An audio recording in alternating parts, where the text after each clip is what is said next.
It's a great honor for me to have worked with Frankie Felder, Dr. Frankie Felder, my friend, who, as you will notice, the book cover itself, which I like very much, Breaking Chains.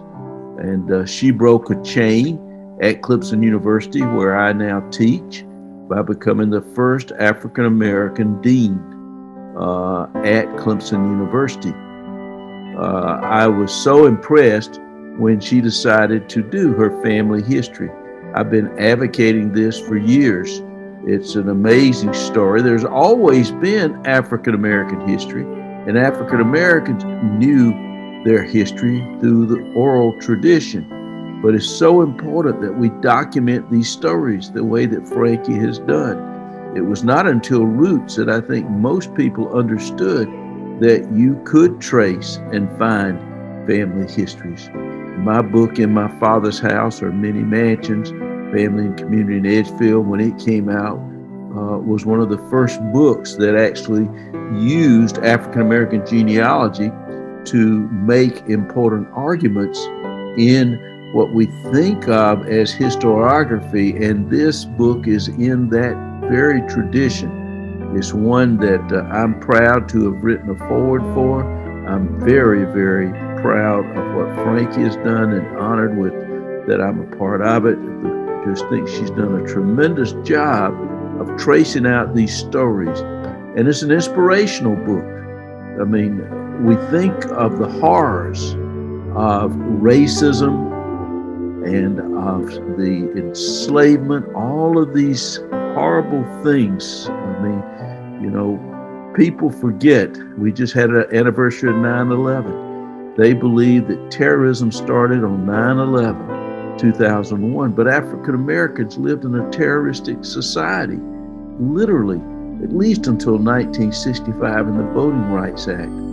But one of the things that Frankie has been able to do, Dr. Felder has documented the human spirit and the triumph of the human spirit, the creativity and the ability to make a way out of no way.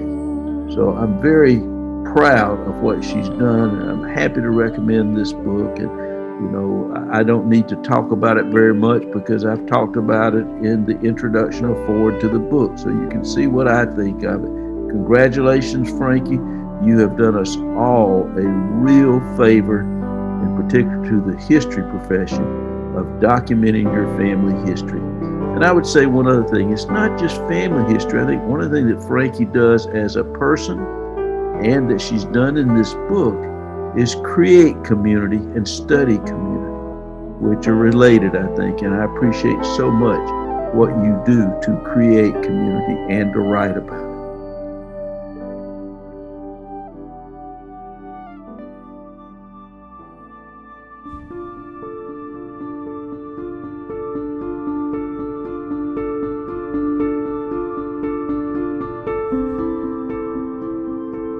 Our story, Unchained and Liberated from His Story, is the result of 18 years of research into who my ancestors were, men, women, and children enslaved in rural towns of deep southern states, as were 4.1 million others.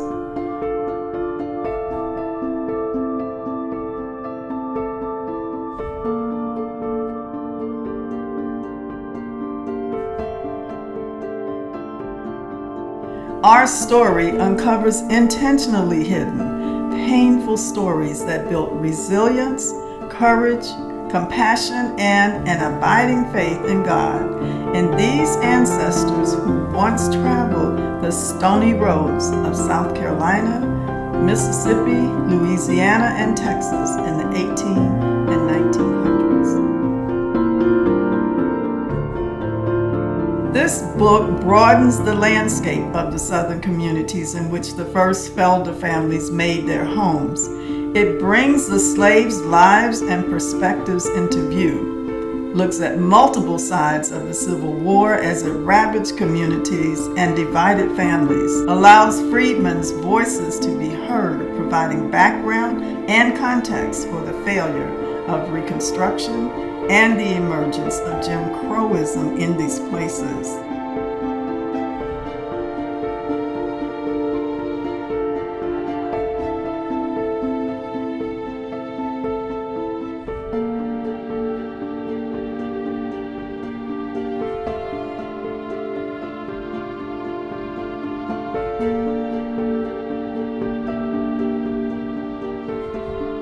Many ironies are evident. Why did I never know anyone named Felder except my immediate family of sisters and my father's mother until I hired a young lady to work on my staff when I directed the Upward Bound program at Kansas State University.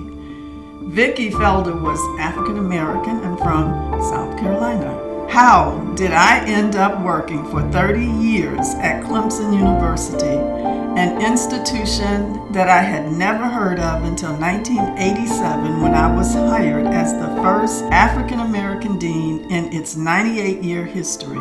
An institution that sits on the Fort Hill plantation of John C. Calhoun, the law school roommate of John Myers Felder, the largest Felder slaveholder in the state of South Carolina. I now sit comfortably surrounded on Sunday mornings by beautiful stained glass windows of AME and Baptist churches, revealing subtle glimpses into the Christian cultures of my ancestors' past. If I peer through these windows from the inside out, which I have done the entirety of my life, I get one perspective. But if I peer through these windows from the outside in, which this research has allowed me to do, I get another perspective. Happily growing up in segregated Petersburg, Virginia, and studying and working in Richmond, both significant contributors to the Southern narratives about slavery, the Civil War, and Reconstruction, I was surrounded daily by symbols that told me, as a Black American, I did not amount to much, and neither did my parents, or their parents, or their parents, that our history didn't matter.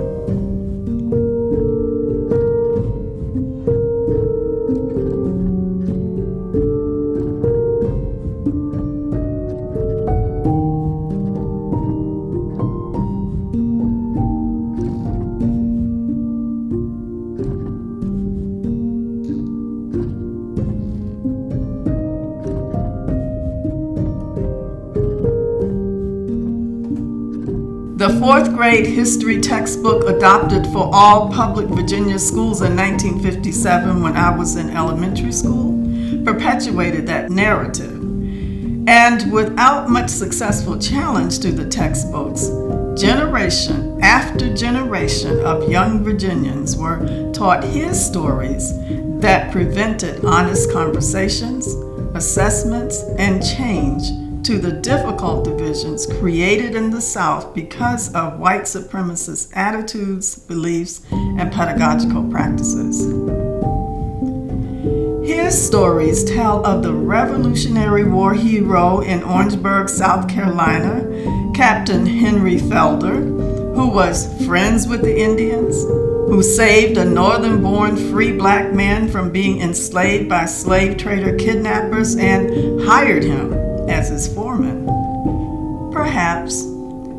But his stories about Captain Felder do not tell that he purchased slaves, that he voted against the article in the proposed Continental Association to discontinue the slave trade industry, and that in 1860 his descendants enslaved more than 1,312 people on their plantations and farms.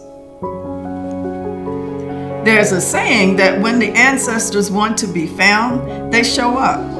And many of ours did, in places I could have never imagined, in a parking lot, at a theology school no longer used to train ministers, in a book left out on a table in the Port Gibson Library, in a play written about Magnolia, Mississippi, in a WPA slave narrative, in an envelope in a storage closet in the courthouse in Greensburg, Louisiana. in the African American Civil War Museum in Washington, D.C., and in the Confederate Soldiers' Files of the National Archives, just to name a few. Our story is one of slavery and bravery. Our Hulbert ancestors were slaveholders. 108 men, women, and children were enslaved on their expansive plantations of more than 1,700 acres in Claiborne County, Mississippi.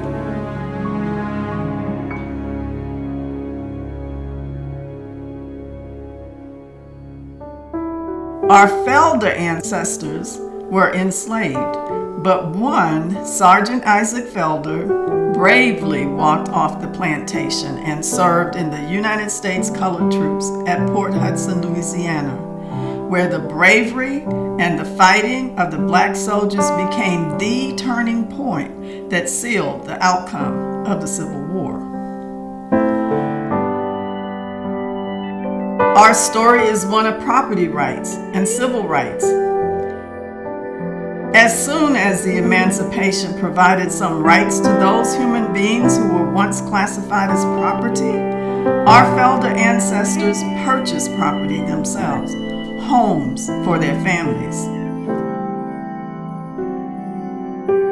Our Felder ancestors exercised their civil rights to marry, to vote, to build and attend schools, and to establish churches of their own after withdrawing from the Felder churches in Mississippi, where they worshiped as slaves with the plantation masters.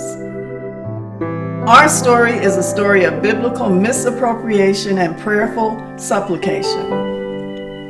Reverend Charles Felder, preaching to slaves at Felder's campground and other Mississippi and Louisiana churches to obey their masters whether they are perverse and wicked, is juxtaposed against Reverend Sona Paul Felder, our great-grandfather, preaching to and praying with his congregation in the AME churches for God's continued blessings of freedom.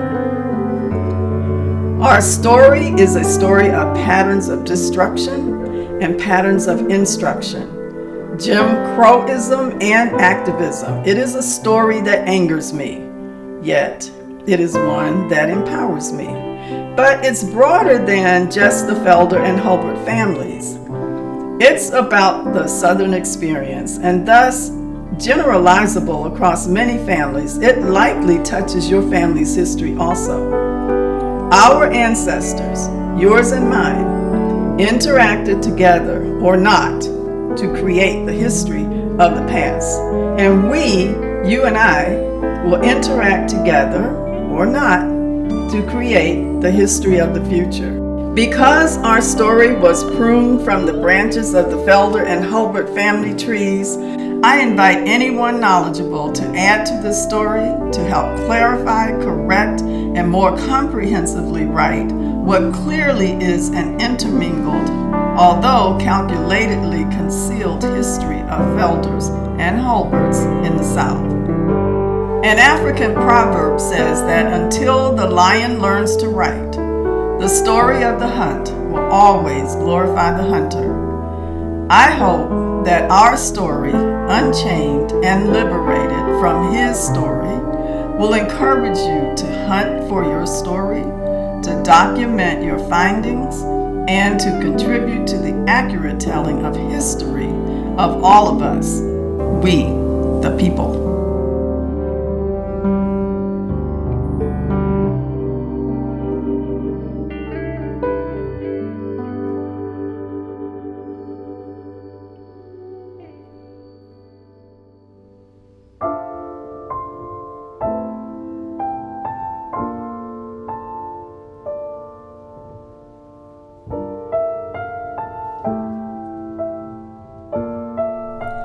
Whatever it is that I am is not of me alone.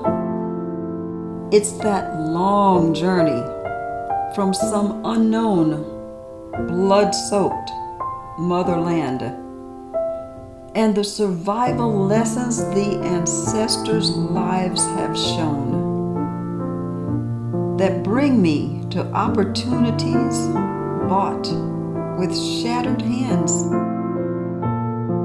I'll not hang my head in feigned shame. The shame cannot be mine, whether man, woman, or child. They withstood each captor's bout, though skin whipped raw and bleeding, then brutally soaked in brine. Their resolve never faltered. Those attacks they meant to flout. They laid down a firm foundation to prosper and to grow, to use our God-given talents, to learn and build and till, to add now to this our nation.